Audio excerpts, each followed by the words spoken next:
Okay, so it's Roger Hamilton here, and I have two very, very special guests today. I've got David Wenger from ShareIntel. I've got Tom Ronk from BuyInsNet. So hello, David. How are you? Doing great, Roger. Thanks for hosting this. The awareness is key and critical, as I'm sure Tom would agree. Absolutely. And Tom, good to have you here as well. Thank you, Roger. Great to be here. I'm going to really kind of start with the real core nub of this, which is that as a CEO of a public company 6 months ago, I had no clue that it was possible to actually track illegal trading on the platforms. And the first paradox out of a number of paradoxes we have is that the reason that most of us aren't aware of this is because what both of you do, and you're the experts at the field, you don't publicize that much because you don't want everyone to know how you do what you do. So could each of you share, and I'll start, I think, with you, Tom, as if I was a brand new CEO who was being told for the first time what is or isn't possible to be tracked in such a way that you're not giving away any trade secrets. But for a CEO that might be listening to this, they'll go, oh, okay, this is actually a service I really need to have for my company. Sure. Thank you, Roger. So back in 1996, I was a licensed Series 7, Series 63 broker for Transamerica. And I had a client that had done a reverse merger, and he had 100% of the shares on file with us at Transamerica, and we cleared through purging. And so it's very, very rare that you have 100% of all shareholders in one place at one time. And that happens for exactly one day. And then when the stock is trading, it starts to segment out to a variety of other broker-dealers and accounts at those broker-dealers. But what I had noticed from day one in that trading of the stock is that when the trade desk was buying shares in the open market, and you looked at the client accounts at the end of the day, and there were no shares sold and no shares hypothecated, it opened up a wormhole in my statistical mind. My background is electrical engineering and computer science. And so I just very curiously questioned, how is it possible that we're going out and buying shares, but none of the shareholders that own the stock are selling it, and none of them are lending it? So it started a 3-week process back then of determining that the market maker that was low offer on the level 2 system at the time those trades were going off cleared through Prudential, and Prudential was a competing firm to Transamerica. And we were able to get general counsel to contact the clearing firm for the market maker that was sitting low offer at the time that those shares were being purchased. And it took 3 weeks, but we caused our first buy-in. And the buy-in happened because the clearing firm, not the broker-dealer, the clearing firm went to the broker-dealer, which just happened to be the market maker at that time, and said, you have to buy back all of those shares in the market right now, or we're going to do it for you. And it put the market maker out of business because they couldn't meet their minimum net capital requirement. And so I was like, okay, I know what a buy-in is, and I know how to do them. So I immediately focused on market maker transactions as the culprit in what I felt was a loophole in the system. And way back in 96, there was no regulation show, and it was called NASD Rule 3370, affirmative determination. And if somebody was going to short stock, whether it was an exempt market maker short sell or a non-exempt short sell, which is anybody else that's not a market maker, they had to affirmatively determine that they could locate the shares if they had to borrow, and then borrow if anybody ever forced them to borrow, with very, very loose rules. So I said, okay, well, I want to go out and buy the data called trade identifier data. And that was the nerdy statistical side in my mind. Just show me the data. I want to see who's buying. I want to see the sells. I want to see the shorts, and I want to see the covers in every single stock every day. And much to my surprise, I found out that it was illegal to purchase that data, that no exchange could sell that data because the SEC wouldn't allow it. So I started a grassroots effort amongst me and what ended up being thousands of other people attempting to get this data set from the government, and a variety of closures to the loopholes that were around. And that took 9 years, Roger. It took until January of 2005 when Regulation Show passed. And unfortunately, embedded in regulation SHOW, and SHOW stands for short selling, only one of the 4 trade identifiers were allowed to be purchased. So I went out and negotiated data purchase agreements with all 13 US stock exchanges at the time.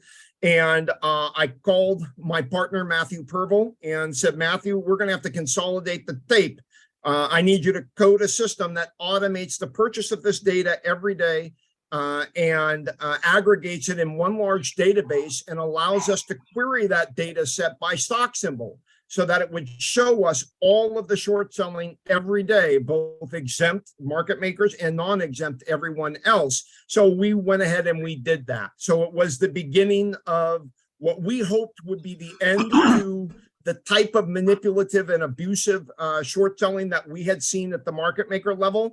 What we found, it had already been going on for 20, 30, 40 years. And then you got to remember, this was 2005. It has continued 18 years into the future. So there's no real desire by any entity, whether it's a government entity or a regulatory agency or the broker dealer industry itself. There's no reason for them to try and stop this because it's so lucrative. And so we built a system that purchased that data every day. And when I first looked at it, you're going to laugh at this, Roger.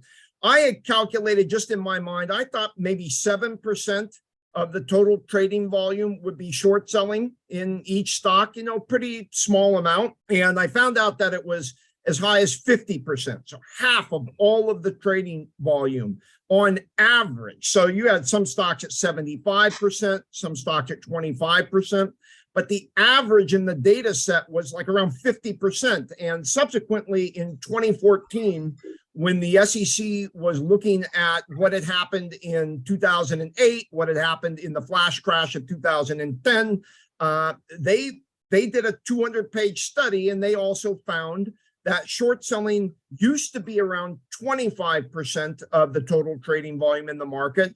In the 2008 subprime crisis, it went to as high as 60% of all of the trading volume in the market.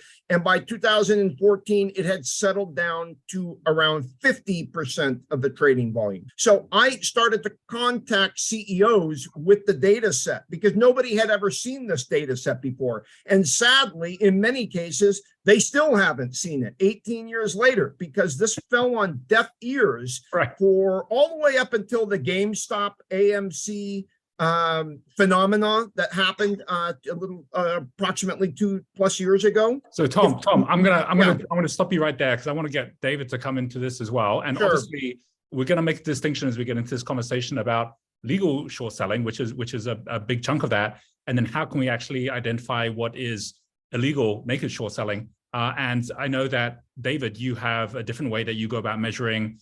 We've obviously brought both of you on to support, the tracking of Genius Group. And obviously both of you also have worked with the likes of people like Wes Christian and so on. So it's, you all go back a long way, and I'd love to get into that a little bit later as well. But David, can you explain for everyone what it is that ShareIntel does different from what Tom's doing in terms of what you're identifying and why so many CEOs are coming on board and working with you nowadays? Well, let me tell you first and foremost that I have a lot of respect for Tom. But we do go way back. Okay, we crossed paths. I think might have been in the Overstock case. And if truth were known, I could give you a lot of history also. But if truth were known, we cut our teeth on the back of that Overstock relationship. It's where I ran into Wes Christian, and we learned a lot at that point in time. And I built out this software as a service that I've got 2 patents on, based on what we learned, largely of what we learned in that case. And in essence, what Tom has created, we've gone about solving this problem 2 different ways. I think we complement each other enormously.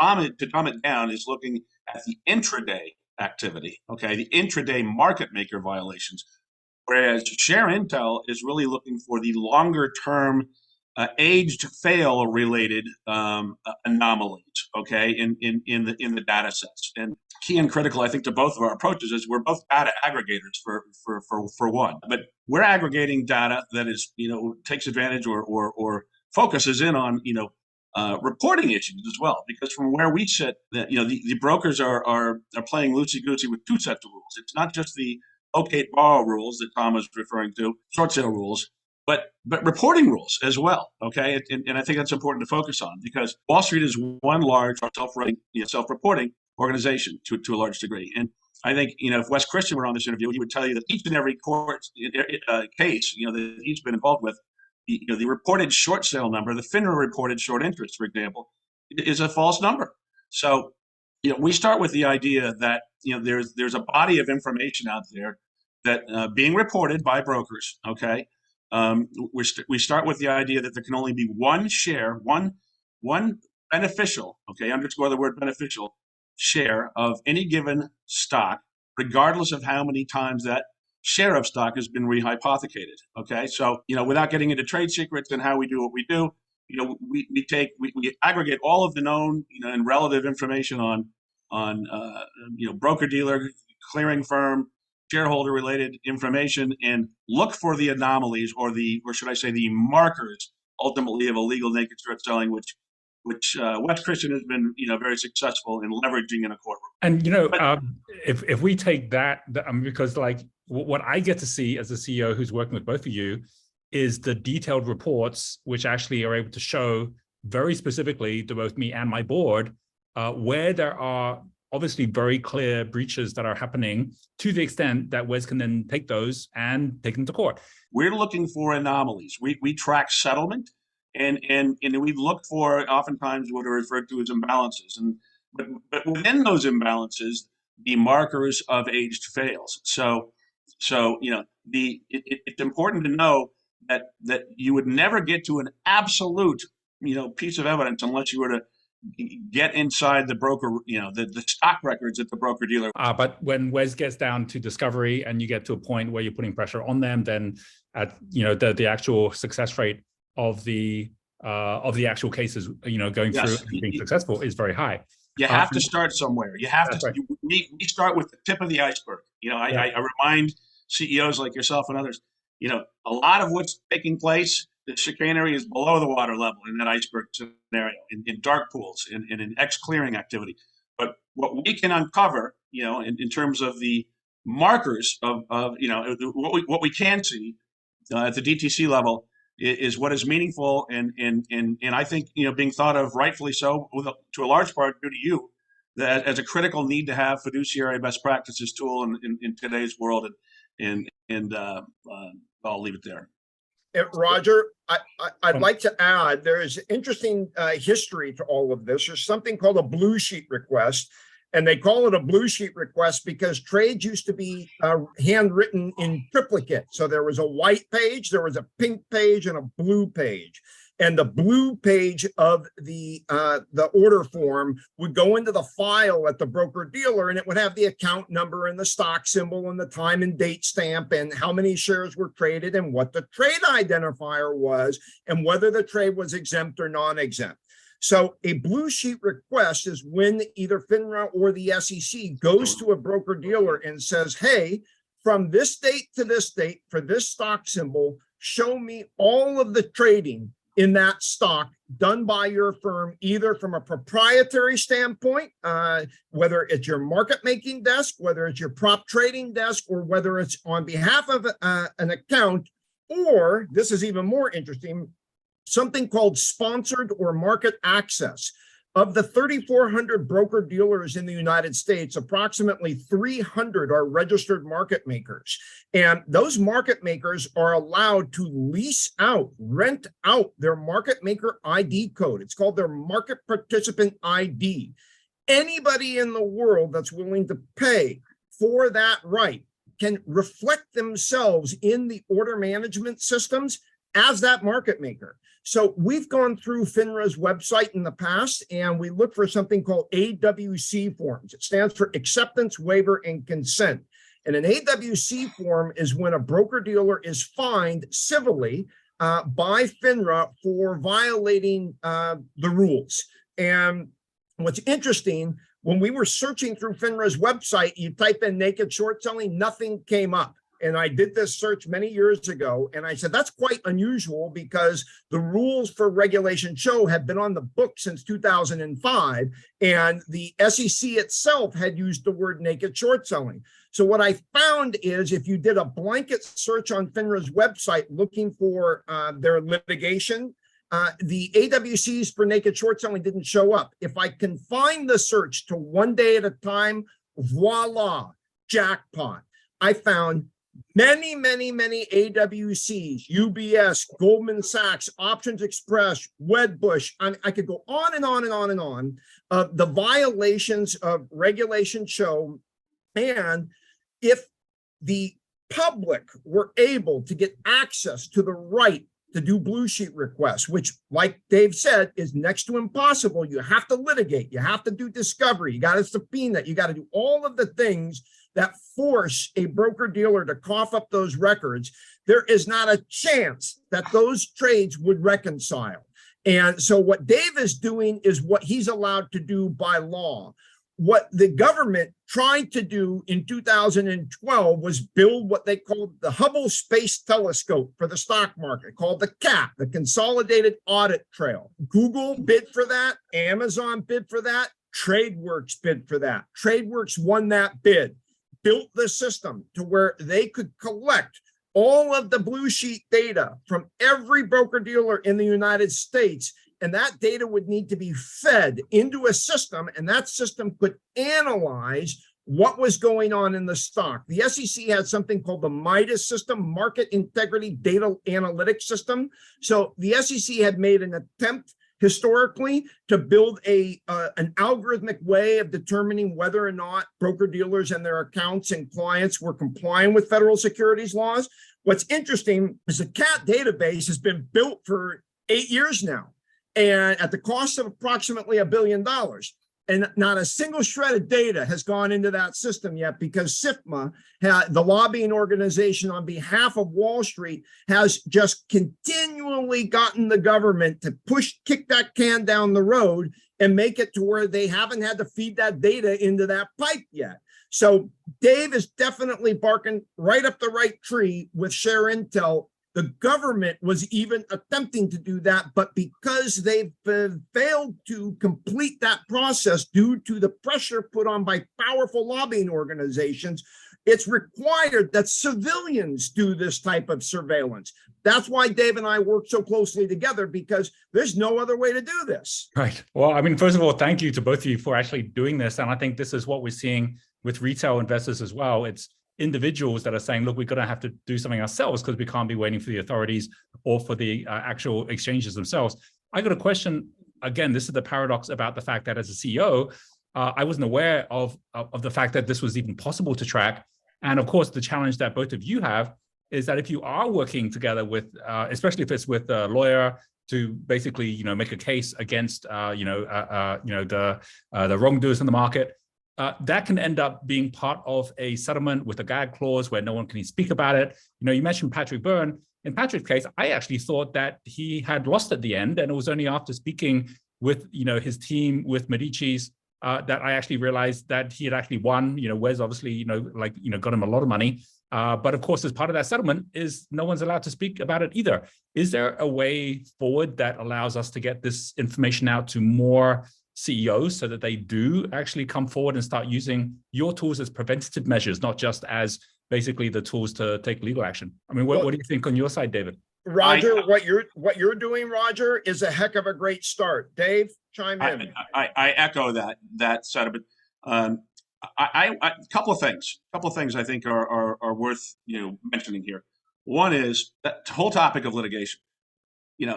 That'll scare out the average C-suite, the board of directors, right out of the room. Okay. So when, the toughest job we used to have, as Tom would echo, I'm sure, loud and clear, is, convincing people, that this was happening. For the first 10 years we were doing this, with a lot of hard education. And it was, maybe the next 4 or 5 years was all right. So fine. Maybe we accept some of this is happening and you can peel back the layers, what are we going to do with that? Okay. I mean, is it always litigation? I mean, if that's the answer, we don't have the time, the resources, to throw at that. And is there a damages model and blah blah blah blah blah. The reality of the matter is, I think what you're helping create in terms of awareness, Roger, is this is an issue. Okay, this is a systemic problem. Okay, And Tom will get behind that statement. Wes and others will get behind that statement. There's probably an awareness level and a groundswell of activity now that I think maybe actually putting to some degree pressure on fiduciaries of public companies to step up and at least try and get their arms around the magnitude of the problem. And that's what we're here to do out of the box. Okay, data not captured is data lost. So let's start capturing the data. All right, let's run the analysis. And let's tell you whether you've got a problem, and just in order of magnitude, how big it might be, and other ways to go about putting out these fires absent litigation. Because that's and by the way, in that aggregation process, during that phase one part of our service, confidentiality is key and critical. For us to win over the confidence of that board and that C-suite is critical to know that we're not repurposing this data or advertising what we learn in any way, shape, or form. That's a real meaningful thing to get across, because in not all cases, I mean, it's counterintuitive, but in not all cases is it wise for the shareholders at large to understand or learn what we've learned. It could be very sensitive, and there might be better ways to put out the fires than to go public with that information and perhaps blow up, investment banking relationships, whatnot. I'm just talking hypotheticals here, but ShareIntel is being thought of as a trusted advisor to help CEOs get their arms around this and identify what the best course of action is. So I think that I don't know if that answers your questions. Yeah, it does. I mean, I think it is about how we get awareness out, and I think awareness is like much. I mean, I wish there was these videos back when I actually was having the IPO, because at that point I would have hired you straight away, right? Like, because at that point, we all should be protecting our shareholders anyway. Let me put a cap on that one statement. I'm sorry to interrupt. Hiring ShareIntel in and of itself, we're not a panacea. We're not a silver bullet. We're part of it. We're a key. I would argue a key and critical part of getting your arms around this. Then hiring Tom, in addition, I mean, truth be known, we probably belong together. Our companies probably belong together. He's nodding his head yes. But and then the third part, hiring an attorney like Wes Christian, absolutely. That's the 1-2. Tom and I are the 1-2 punch. Wes is the knockout. I mean, you get all three of us on board, and that's formidable. We're going to make a difference more than likely. But the question becomes, when the resources are there, absolutely hire all three of us. But when they're not, where do you start? It sounds a little self-serving. I'm sorry, but I think the consensus is, you got to start somewhere, and that's with ShareIntel. And I would argue Tom as well. I mean, the two of us together, we're the starting point. Go ahead. Roger, I'd like to add that you could think of Dave like the back end and buy-ins as the front end. Okay, because what Dave is doing is working with the board and the C-suite to identify what can be proven in a court of law, and he's incredibly capable at doing that. What I do is tactical. It's intraday, as Dave referred to, and it's distributed far and wide. And there's licenses that are required to do that. I have a 65 and a 3, an RIA and a CTA. Every single thing I do on social media has to be approved by the platform, in this case, Twitter. Every single tweet goes through an approval process before anybody gets to see it, before it's allowed to run. But one of the things that I thought was interesting about our relationship, Roger, was I was introduced to you by a member of your audit committee. And when I first sent over my materials on what I had found and what the history of this problem was, remember the congressional testimony of Dick Fuld? And you've referenced it since then. In 2008, in October of 2008, when Lehman Brothers was dropping like a rock every day, Dick Fuld was in front of Congress screaming at the top of his lungs that the naked short sellers are going to put Lehman out of business. And I found that incredibly ironic, because Lehman's market-making operations had automated this process, and so have all of the other 299 broker-dealers that are registered market makers.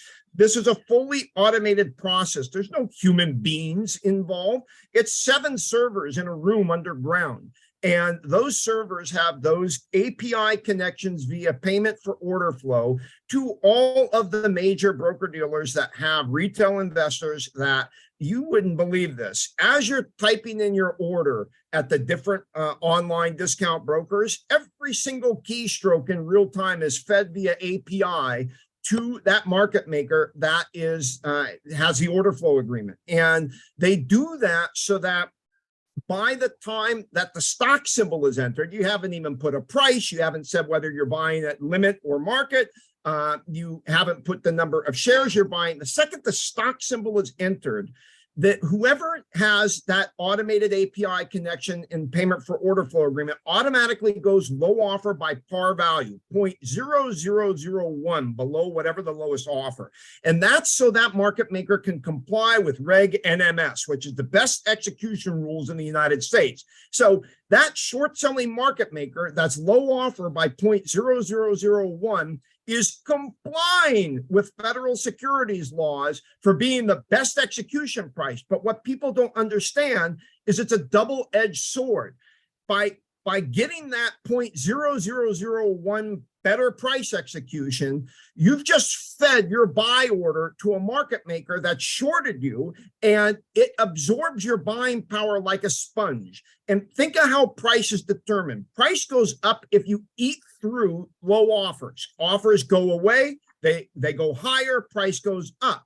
And price drops if you have a lower offer and you have a bid that drops. So the way that the entire system is created using market makers, and Dick Fuld drew this to attention to the US Congress, is that that system can destroy a company in and of itself with nothing else doing. You can have a company doing $1 trillion in revenues and 900 billion in profits. And if that system decided that it was going to attack you, you're toast. That's not fair. We got to change that.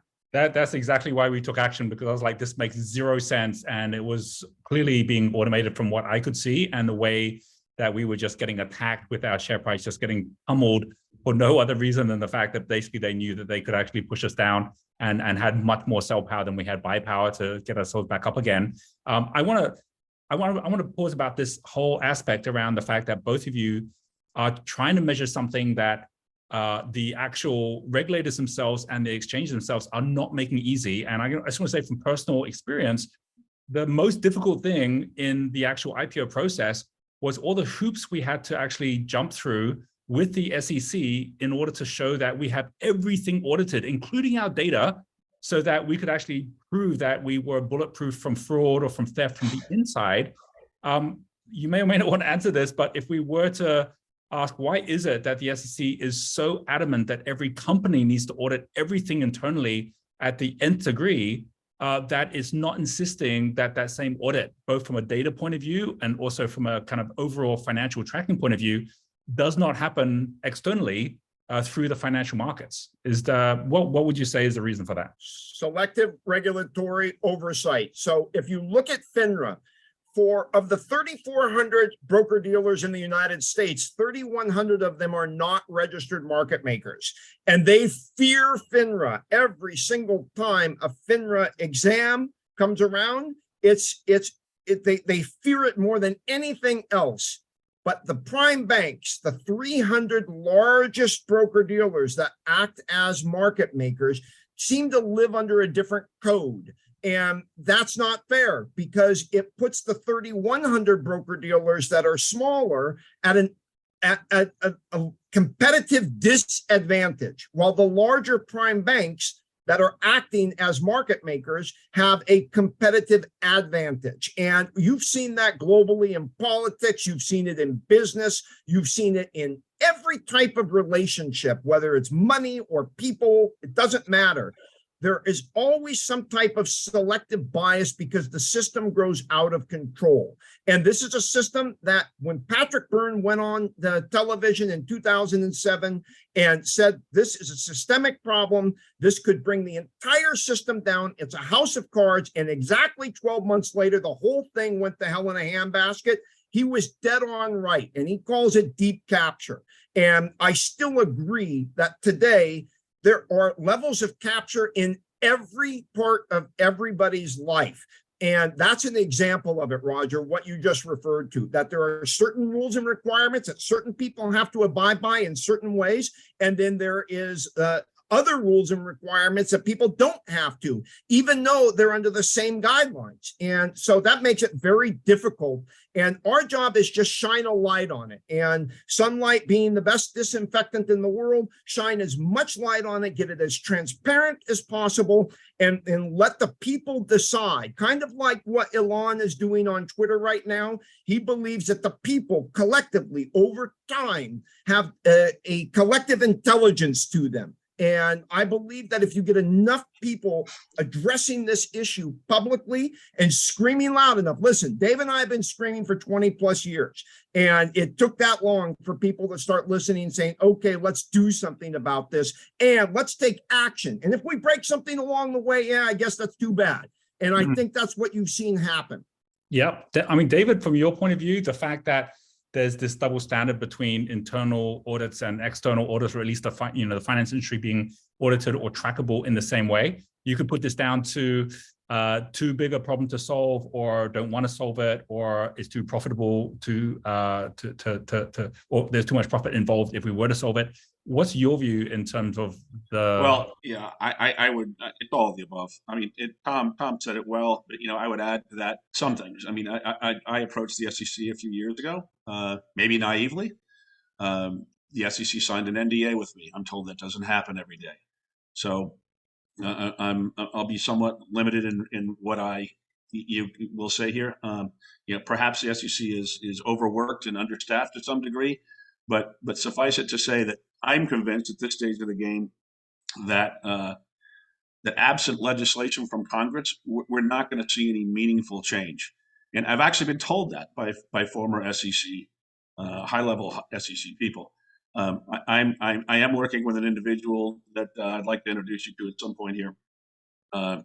Very well-known gentleman that plans on marching this into the hallways of Congress.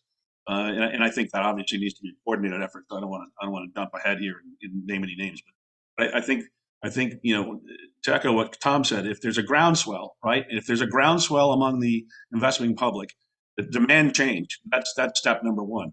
If Tom and I put our heads together, we'd probably come up with a laundry list of things that we would like to see change that would create transparency.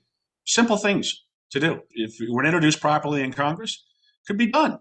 And that's how it gets done in my I want to break this down for a moment in terms of the naive way to look at how the system works and then the reality of what's happening. As a CEO coming in, when I, first of all, was sharing with my board what was happening, or what I believed was happening, I said, it really looks like someone's been shorting us. They looked at the short interest and they said, no, it doesn't look like there's much shorting going on in your company. That's not really the issue. And so when you break down the pieces, there's the first piece, which is, given that there's this T+2 to actually be covering any short that's there, including illegal naked shorts, covering within 2 days, there's that first part, which is you assume that everything is being reported correctly. But as you already said, nope, there's a whole bunch of different ways you can report things or misreport things so that the numbers are very different from the reality. That's one problem number one. Number two, if it actually goes past the 2 days, well, then there's this whole mechanism called a failure to deliver. And those FTDs are, in theory, meant to be then closed within the month, or at the very least within 2 months. Otherwise, that broker is going to get in trouble. And what we know is that those FTDs have many different ways that they can be hidden. And what is not even trackable through off exchange or through dark pools is another big number two, which is a major issue as well, right? Out of these two different elements, how much bigger is this issue now that dark pools have grown so much that you're not able to track a lot of what's happening off exchange? And basically, what is you give us a sense of what is the degree to which you think the biggest problem is that needs to be solved there. David, do you want to start on this one? Well, listen, I go back to my iceberg, right, analogy. What we can see, is floating above the water line. All right, we start there. I would argue that over the last 20 years, that we've been doing this, that the transparency issues have been growing. When the world pretends to be working on creating additional transparency. And by the way, Gary Gensler must have the toughest job in the world, because it sounds like he wants to do the right thing here in a number of areas to create greater transparency. But from my perspective, roadblocks have been thrown up along the way. I would even go so far as to say that we've probably helped create some of those, because we've done so much prodding and poking, around with the information gathering process that some of the information that we used to have readily available to us is no longer readily available to us. So I don't know if that answers your question. Dave, I can give a little more color to it. So there's approximately 47 dark pools, but they are required to report to a TRF, a trade reporting facility. So FINRA operates the TRF. So we suck down the TRF trade data every single day. And the dark pools, while they might be 40, 45, 50% of the trading volume in any given day, we still see the sell short trade identifier that is reported to the TRF. And the goal here is to attempt to reconcile the trading. And there's two different places where that happens. One is DTC. And the other one is National Securities Clearing Corporation runs something called Obligations Warehouse. And that's where X-clearing trades clear through. Now, unfortunately, we're not allowed to see what goes on in Obligations Warehouse. So, Roger, when you posed the question, what things could change that would make things better? And Dave responded, well, it's a couple of pretty simple things. From my standpoint, I want the buy to cover trade identifier data. And I will guarantee you with 100% probability that 1,000 years from now, you still won't be able to get the buy to cover trade identifier data. Why? Because you could use second grade math every day and net out the sell short trade identifier and the buy to cover trade identifier data and run a continuing cumulative number for the difference between sell short and buy to cover every day. And it would give you a gross amount of the difference between the sell short and the buy to cover. That would be a huge flag for any stock to look at all of that information. The next thing would be, what the heck is going on in X clearing and what's going on at Obligations Warehouse? Why are they allowed to run kind of like, remember in 2008 with all the derivatives, you had something called a contract for difference. And if you remember the movie The Big Short, there's an IDSA agreement. And if you have an IDSA agreement and you're a large institutional player, you're allowed to trade with other people that are IDSA agreement members as well, directly with each other, and invent your own trades out of thin air. And inventing your own trades out of thin air can have a reflexive effect, which is something that George Soros made a ton of money on, called reflexivity. And Patrick Byrne has, in the last 2 years, drawn attention to reflexivity, that if you have a derivatives market, an off-exchange market, a dark market, a non-transparent market, where massive trades are taking place between institutional players, you're darn right it's going to affect what's going on in the smaller market. It's reflexivity, and Soros proved that you can extract information from that, and it does affect the underlying contracts, which in this case are the common stock. So guys, there's a million ways that the system is designed so that we can't figure it out. And I'll give you two quick examples. You have 4 market participants. So you have 4 parties, counterparties in every common stock trade. You got a buyer and a seller, and then you've got a low offer market maker, and you got a high bid market maker. So there's 4 different people involved for one share to trade between 2 people. And then guess what? There's 4 trade identifiers: buy, sell, short, and cover. So just a simple straight line, you have 16 different things that can happen for one share to trade.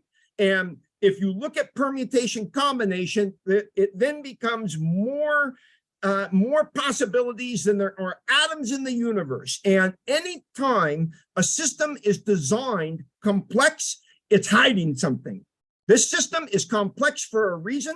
It's hiding something. And what it's hiding is the ability for the market participants to just take your order flow, take your money into their operating account, to collateralize the short sells with the customer's assets that are sitting in the margin accounts, because the second you sign a margin account, you no longer are the owner of any of the assets that you have on file at the broker-dealer. 100% of the assets that are in the margin account are used to collateral, or can be used to collateralize the operations of the broker-dealer. That then allows the broker-dealer's market-making operation to sit low, offer short stock, and fill their coffers with cash. And if that stock they never cover, or if that stock were to go out of business or become a zombie stock, they never have a corresponding closing transaction. There are no taxes paid. Guys, this is going on all over the world. Maybe the blockchain's a better answer to this. Yep, absolutely. I mean, my biggest challenge as a CEO is the fact that now if any investor says to me, Roger, how many Genius Group shares are there in the market? I have to tell them at this point, I have no idea, because of the fact that all of this is just so opaque. Have either of you taken a stab at just how big an issue this could be potentially in terms of how many counterfeit shares there could be as a percentage of real shares that are out there? I'm sure this is something I did. Right? I did. So what I did was I took all of the data for 1 day of trading in a stock, and I take the number of shares shorted by the volume weighted average price of the short selling for that stock, and I multiply it. So you get a dollar value of the total short selling in that stock for that day. And there's just under 18,000 different securities in the United States where short sells are reported on any given day. So you know what that number was when I looked at it last week for 1 day? The dollar value of the short selling for 1 day was $140 billion, Roger. So I extrapolated over 250 trading days. It's $35 trillion in 1 year as a gross number. That does not include covers, but gross across 250 trading days using that 1 day. And listen, the days could go to 120 billion or 185 billion, but just on that 1 day, you extrapolate the $140 billion of short selling in 1 day, it's 35 trillion in a year. It's the entire market cap of the US stock market is shorted in dollar value every year. Doesn't mean that it remains as an open short, but that's the size of the problem, gents, the entire market cap of the US stock market. And that goes for Canada, that goes for London, it goes for Tokyo, it goes for Oslo, it goes for every exchange in the world. And would you be willing to put an educated guess as to what percentage of that just never gets covered and ends up as counterfeit shares? That's why we need Dave, okay? Because I'm not allowed to buy the buy to cover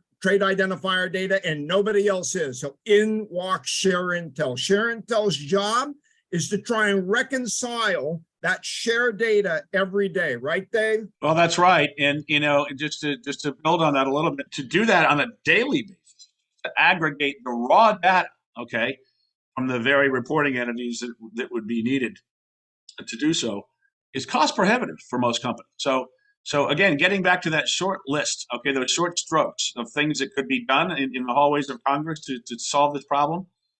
Yeah. Let's monitor that data every day, but let's make that data available at a reasonable cost so that all companies can afford to get their arms around it. And here's another idea. You know, how about if you own 1 share of stock? You're now an equity owner in that company. Shouldn't you be allowed to know or see? You know, shouldn't there be a platform, not unlike a Bloomberg for the retail world, which to some degree David Lauer is working on, that would enable everybody to know who's buying or selling in left and right field. Yeah, so transparency is the name of the game. There's some short strokes that could be, I think, deployed given the right attention. But at the end of the day, remember how strong the Wall Street lobby is. Okay, so there's a lot to overcome here. Absolutely. Well, I mean, I put out my 8-step playbook, and step number 1 is 100% get tracked. And you two are the very best at being able to track this right now. And as I know you were saying, you know, the phone is ringing off the hook right now. Things are changing. I would love to just finish this off by giving each of you a chance to share. Are you pessimistic, optimistic? How are you looking at where we are in this movement right now in terms of us being able to get things done?